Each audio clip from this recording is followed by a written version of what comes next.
And now, it's time for another Dice Tower review with Tom Vasel. An expansion for Ticket to Ride. Buy it.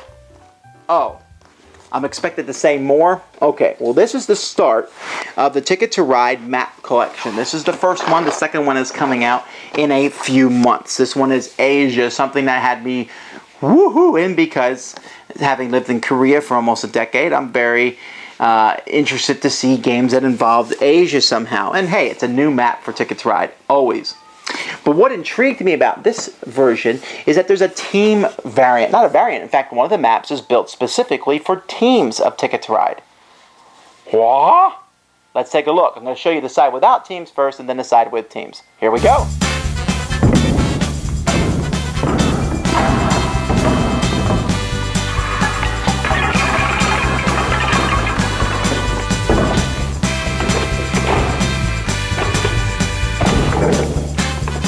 Here's the one side of the map. This is basically just an expansion to the game. It's the, what's it called now? The Ticket to Ride Legendary Asia. Alright, well, in this you have some long tickets, and then you have short tickets. There's 6 of these, so each player gets 1 of these randomly, and they get 2 of these, and you have to keep at least 2 of the tickets, and then throughout the rest of the game you will just draw the short tickets. You can see the long tickets are quite long points, while the short ones are, shorter points throughout the course of the game. Now, other than that, it's basic Ticket to Ride rules, but there are a couple changes. One that we've seen before in games and one that's brand new to this board. The one that you've seen before, perhaps, is these here, where you see there's locomotives on the board. And let's focus up on this so we can see them a little bit better. But you see a locomotive there. That means you have to use a wild. Those are ferries. And basically, you have to use a wild. So for the route that we're looking at here, if I build on the white, I need 4 white trains and a wild. Or I need 4 blue trains and a wild. Or here I need 1 of any color and a wild. You can use more than 1 wild, but you have to use at least 1 wild for each train that's there. The other thing which is new to this board, you see these little X's that are through these trains. And these are dangerous mountain routes. And this is where, you can get injured or so, or you lose trains. They're just really tough to build through. And so, if you build through them, let's say, for example, I hook up these. I play 2 black cards to play on this route, and I play my 2 yellow trains there. Well, I put it on 2 X's, so that means I must also now discard 2 trains down here. I can't use these to build routes. Each train that I put down here gives me 2 points, which isn't as much as building 4, because 4 trains would give me... well, actually, maybe that is... Yeah, 4 trains would give me 7 points. This way, I'm only getting 6 points. But that's how the trains are placed, and so sometimes you have a choice to go maybe the more dangerous route or a less dangerous route, like for example up here. You can see here you can go on a dangerous route with the white, or you can go on the least dangerous route. But either way, what this does is it causes trains to go out of the game faster. You get some points for them, but if you don't have enough trains left to even finish what route and discard the trains, you can't do it. And they're often in very critical junctures, especially over here near Karachi. You can see there's several of them around here, and there's no getting around using them. Other than that, it's your basic Ticket to Ride. Whoever has the most points at the end is the winner. There is one more thing I forgot about this board, also mentioning that the Asian Explorer bonus here at the end of the game, they get 10 points. There's no longest route here. In fact, in this case, whoever connects the most cities gets the bonus of 10 at the end. It's a subtle change, but it does have some change in gameplay, because having a short route but that connects a lot of cities can get you more points, especially in a board like this where a majority of the routes are short. And now for something completely different, and that is the Asian side of the board called Team Play Asia. Each team, and you can play up to 6 players on this in teams of 3 teams of 2, but I would suspect that most of the time this is played, you're playing with players of 4, and you have 2 teams of 2. But anyway, you have 2 of these that are in front of you, and these are going to be for your common tickets and your common train cards. At the beginning of the game, you're going to get 4 train cards like normal. However, as the game progresses, you will have these train cards face out in front of you. So let's say these are out here, and I wouldn't normally have them in the middle of the board, but let's say the cards are out there in the middle of the board for some reason, and I'm going to draw cards. So normally in Ticket to Ride, we say, I want the orange, and you say, okay, now I'll take the pink. Like that. Or you just say, I take 2 off the top. That's what people often say, and they say it a different way, hit me, whatever.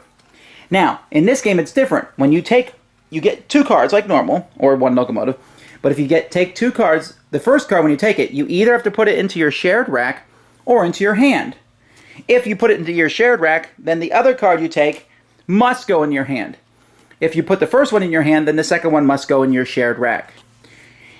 When you're playing train tickets, you can use anything from your hand or anything from the shared rack. So it doesn't matter if your teammate was saving those whites for a train over here, you can take them and use them for a train over here, thus irritating your teammate. Because you're not allowed, during the course of this game, to talk about what you're doing. You can look at the tickets and things. And that reminds me, at the beginning of the game, there's a huge stack of tickets for this game, and you draw 5 tickets.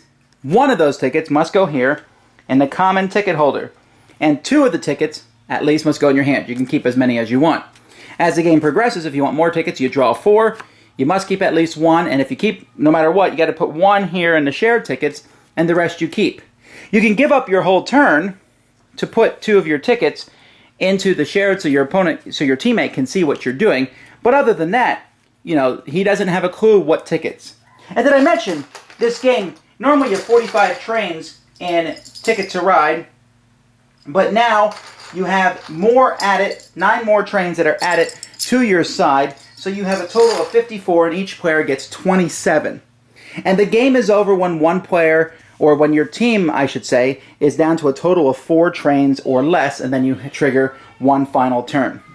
So that's how team play works, but there's also one other addition on this map. If you notice here, there's tunnels. Now these were in Ticket to Ride Europe, and a tunnel, if you remember how tunnels worked in the original game, they're slightly different here. Here tunnels have numbers. Here's a 5 and here's a 6. So let's say, for example, I decide to build this train here.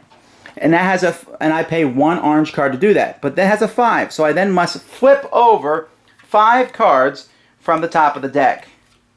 Alright, I flipped over 1 extra orange card, so now I must play an additional orange card or I cannot claim that route. So you can see that with 6 or 5, your chance of drawing the color you played or wilds can get dramatically terrible. And you could play, 1 to 7 cards for a single route. So those tunnels are much more dangerous on this board.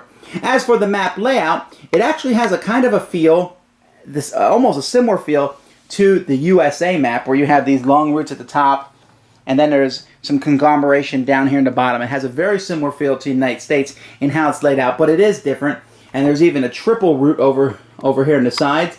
And even when you're playing with 4 players, you can play where a player can put down a line from one route to the other, and then a player on the same team can do another line, and you can only do 2 of the 3 routes. So that's how you play Ticket to Ride Team Asia. Alright, Ticket to Ride Asia. Let's talk about the non-team map first. It's fun, it's entertaining, and it feels tight. One of the things I think is interesting about it is it feels like a Switzerland or the Nordic countries maps. Those maps were tight and fierce, but they were for 2 to 3 players. The Legendary Asia map can go up to 5 players, and it still feels tight, and that's good. It's a good, solid map, and I really enjoyed playing on it.